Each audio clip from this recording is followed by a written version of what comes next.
जो लोग जनता को लगातार ठग रहे हों, झूठ बोल रहे हों, लेकिन इस बार बिहार की जनता ने ठान लिया है और मन बना लिया है कि इस बार भारतीय जनता पार्टी के लोग बिहार से बाहर होने जा रहे हैं।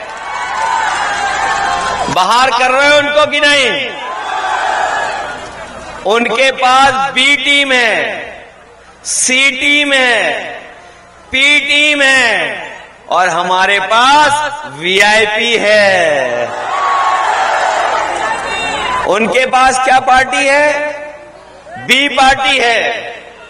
सी फॉर चुनाव आयोग पार्टी, जो वोट चोरी कर करके आपका वोट चोरी कर रही थी।